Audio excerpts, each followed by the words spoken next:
Praise the lord. ప్రభువైన యేసుక్రీస్తు నామమున పేరట మీ అందరికీ శుభములండి. ఈరోజు బైబిల్ స్టడీలో మనం నేర్చుకోబోతున్న అధ్యాయము కీర్తనలు 48వ అధ్యాయము మనం చదువుకుందాం.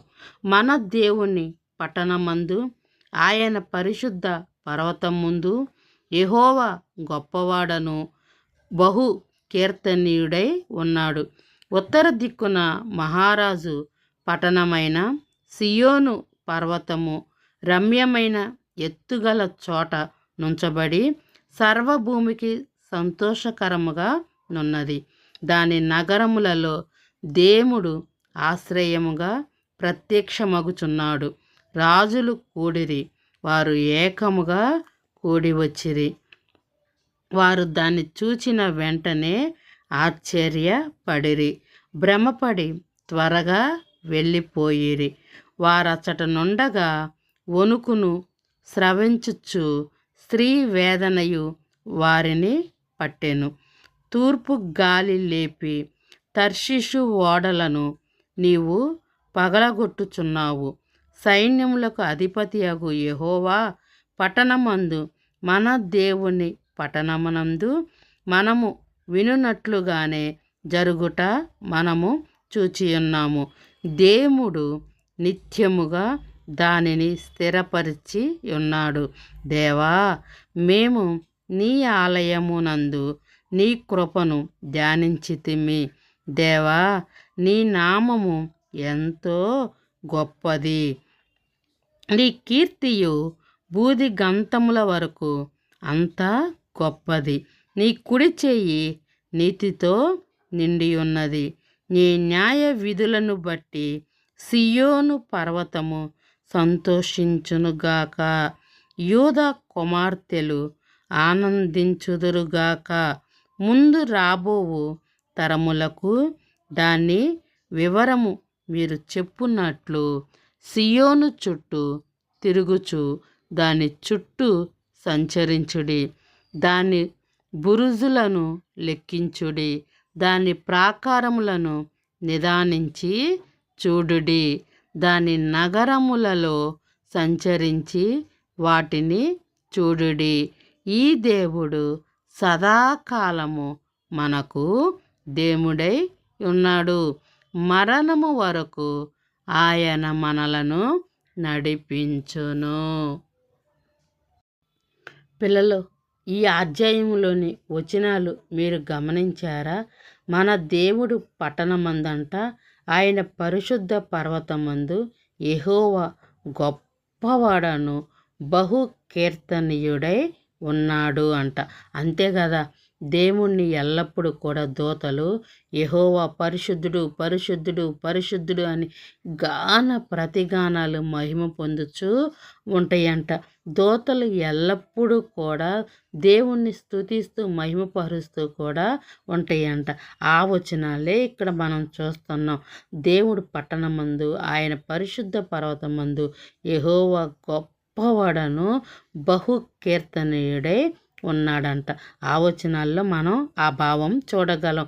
ఉత్తర దిక్కున మహారాజు పట్టణమై సియోను పర్వతం రమ్యమై ఎత్తుగల చోటను నుంచబడి సర్వభూమికి సంతోషకరముగా నున్నది.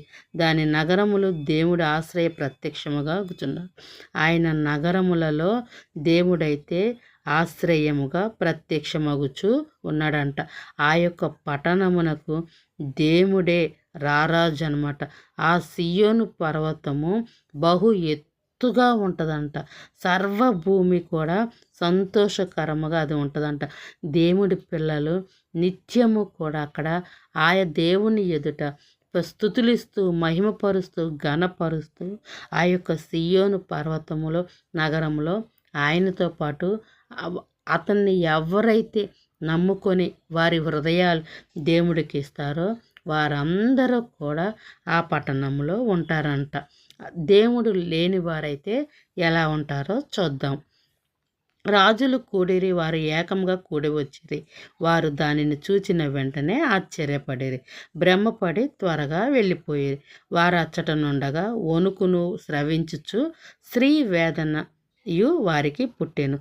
తూర్పు గాలి లేపి తర్షీషు ఓడను నీవు పగలగొట్టుచున్నావు. అంటే దేవుడు లేనివారు ఆ యొక్క తర్షీషు ఓడలో యోన ఏ విధముగా దేవుడికి మొర్రపెట్టినప్పుడు దేవుడు కృప చూపించి తప్పించినట్లు మన బైబిల్ గ్రంథంలో మనం చూస్తాం. స్త్రీ యొక్క వేదన, ఆవిడ ఒక బిడ్డని ప్రసవించేటప్పుడు ఆ వేదన అయితే వర్ణించలేమన్నమాట. ఎంతో కేకలు అల్లాడిపోతూ ఉంటుందన్నమాట. ఆ యొక్క వచనాలే ఇక్కడ చూస్తాం. దేవుడు లేనివారు ఆ విధముగా స్త్రీ ఏ విధముగా ప్రసవ వేదన పడుతూ ఉంటుందో అలా పడుతూ ఉన్నట్టు మనం చూస్తాం. మనము వినున్నట్లుగానే జరుగుట మనము చూచి ఉన్నాం. దేవుడు నిత్యముగా దాన్ని స్థిరపరిచి ఉన్నాడు. ఆయన రాజ్యము సదాకాలము నిలిచి ఉంటుంది. మేము దేవుడి ఆలయమందు ఆయన కృపను ధ్యానించుచున్నాం. దేవా, నీ నామము ఎంతో గొప్పదయ్యా. నీ కీర్తియు బూదిగంతంలో అంత గొప్పది ప్రభువా. నీ కుడి చెయ్యి అయితే నీతితో నిండి ఉన్నదయ్యా. న్యాయ విధులను బట్టి సియోను పర్వతము సంతోషించునుగా. కానీ అక్కడ తెలియచేస్తున్నారు, ఆయన యథార్థవంతుడు, న్యాయవంతుడై ఉన్నాడనమాట. మనము కూడా ఆ యొక్క గుణశీలత కలిగి మనము కూడా అలాగనే ఈ భూమి మీద మనం జీవించాలన్నమాట. ఏదో కుమార్తెలు ఆనందించుదురుగాక, రాబో తరములు దానికి ఇప్పుడు మనము మన దేవుడి యొక్క మహిమను మనం ఎలా బైబిల్ ధ్యానిస్తూ మన యొక్క దైవజనులు కూడా దాన్ని మన కొరకు వివరిస్తున్నప్పుడు మనం వింటున్నాం కదా. ఆ విన్న వాటిని మనతోటే కాకుండా రేపు మనకు రాబోతున్న మన పిల్లలకు కూడా ఆయన యొక్క ఆశ్చర్యమైన కార్యాలంట ఆ పిల్లలకి వివరించాలంట. వాటిని మనం చెప్పుకోవాలంట. అదే ఇక్కడ చెప్తూ ఉన్నారు. సియోను చుట్టూ తిరుగుచు దానిని సంచరిస్తూ దాని బురుజులను లెక్కించుచు దాని ప్రాకారంలో నిదానించి చూడుడి. ఎందుకంటే ఈ మాటల్లో యెహోవా ఉత్తముడని రుచి చూసి తెలుసుకోండి అన్న మాట ఇక్కడ కూడా వర్తిస్తుంది అన్నమాట. దేవుని నమ్ముతేనే కదా ఆయనతో మనం సహవాసం చేయగలం. అంతేకాకుండా దేవుడికి మనము పూర్తిగా మనల్ని మనం అప్పచెప్పుకున్నప్పుడు ఆయన మనల్ని సదాకాలము మనకు దేవుడై ఉంటాడంట. మరణము వరకు కూడా మనల్ని కాపాడుకుంటూ మనం ఎలా నడవాలో ఈ భూమి మీద మనకు బోధిస్తూ మరణము వరకు కూడా ఆయన మనల్ని ఎన్నడూ కూడా విడవకుండా నడిపిస్తాడంట. అదే కదా మనకు కావాలి. అంతకంటే ఇంకా గొప్ప భాగ్యం ఏముంటుంది చెప్పండి.